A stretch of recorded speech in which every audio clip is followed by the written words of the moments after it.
So good morning my dear students, hope you are fine. इस video में हम लोग देखेंगे कि ब्रेक इवन पॉइंट की फॉर्मूला हम लोग कैसे कैलकुलेट कर सकते हैं।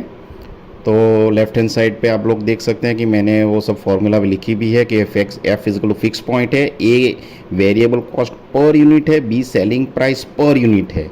जो टोटल कॉस्ट हमारा प्रोडक्ट का होता है वो fix cost plus variable cost ही होता है। तो फिक्स कॉस्ट तो हम लोग टोटल में ही कैलकुलेट करते हैं, लेकिन ये जो वेरिएबल कॉस्ट है वो हमको पर यूनिट दिया जाता है। तो पर ए है तो उसको हम क्यू2 के साथ मल्टीप्लाई करेंगे तो हमारी टोटल कॉस्ट की जो फॉर्मूला होगी वो हो जाएगी total cost C T equal to F plus A into क्यू2।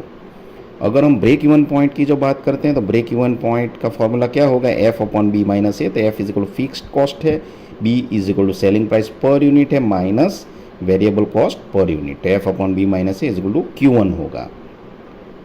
तो हम लोग देखते हैं कि भाई ब्रेक इवन पॉइंट हम लोग कैसे कैलकुलेट करते हैं।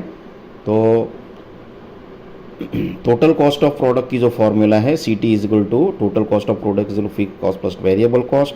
तो सी टी हमारा हो जाएगा C T is equal to F plus V. तो हम लोग इक्वेशन को 1 नंबर देते हैं। अब हम लोग अगर टोटल वेरिएबल कॉस्ट, क्योंकि एफ टोटल फिक्स कॉस्ट की वैल्यू है तो वेरिएबल कॉस्ट भी हमको टोटल निकालना पड़ेगा। तो टोटल वेरिएबल कॉस्ट की वैल्यू हो जाएगी V is equal to A into Q. तो अगर हम ये फॉर्मूला में डालें तो C T is equal to क्या हो जाएगा, F plus A into Q. अब हम लोग अगर बात करेंगे टोटल इनकम की, टोटल इनकम हमारा टोटल रेवेन्यू भी बोल सकते हैं और टोटल सेल्स, क्योंकि जितना सेल्स होगा उतनी हमारी इनकम आएगी और उतना ही हमारे रेवेन्यू होगा।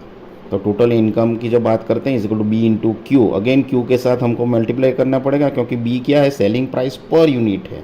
तो हमको टोटल हमारी इनकम चाहिए, यानी टोटल हम लोग सब प्रोडक्ट बिकेंगे तो फिर उसकी क्या हमारी इनकम होगी। तो क्यू हमारे टोटल प्रोडक्ट्स है, B selling price per unit है। अगर हमारे पास 100 पेंसिल्स है और एक पेंसिल की 10 रुपीज़ कीमत होगी तो टोटल हमारी इनकम कितनी होगी, तो 10 रुपीज़ पर पेंसिल और हमारे पास 100 है, 10 इंटू 100 हमको करना पड़ेगा। तो 1000 हमारी टोटल इनकम होगी। इस तरह से हमको S is equal to B into Q.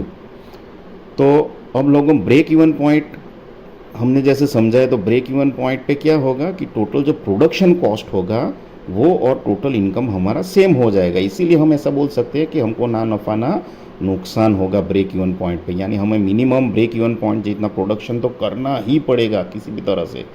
अगर हम लेस करेंगे ब्रेक इवन पॉइंट से, जो कम प्रोडक्शन करेंगे तो हमको लॉस होगा और उससे अगर ज़्यादा करेंगे तो हमको प्रॉफिट होगा।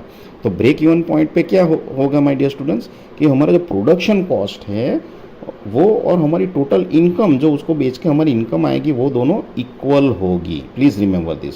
सो at break even point total production cost is equal total income. तो हम लोग लिख सकते हैं टोटल प्रोडक्शन कॉस्ट तो हमने वो कैलकुलेट किया है F plus A Q, total production cost यानी टोटल कॉस्ट, और टोटल इनकम हमारी कितना होगी यानी कि सेलिंग प्राइस जितनी, तो बी इंटू क्यू। तो F plus A into Q is equal to B into Q. तो एफ इज इक्वल टू क्या हो जाएगा, बी इंटू क्यू इधर ही रखूँगा और ए इंटू क्यू मैं उधर ले जाता हूँ दूसरी ओर। तो F is equal to Q into B minus A. तो इस तरह से अगर क्यू को मैं ऐसे रखूँ और बी माइनस ए को शिफ्ट कर दूँ तो break even point is equal to Q is equal to F upon B minus A. तो इन दिस वे हम लोगों ने ब्रेक इवन पॉइंट यानी Q का हमने फॉर्मूला कैलकुलेट कर दिया is equal to F upon B minus A. So please practice this derivation, it is very important. Thank you very much.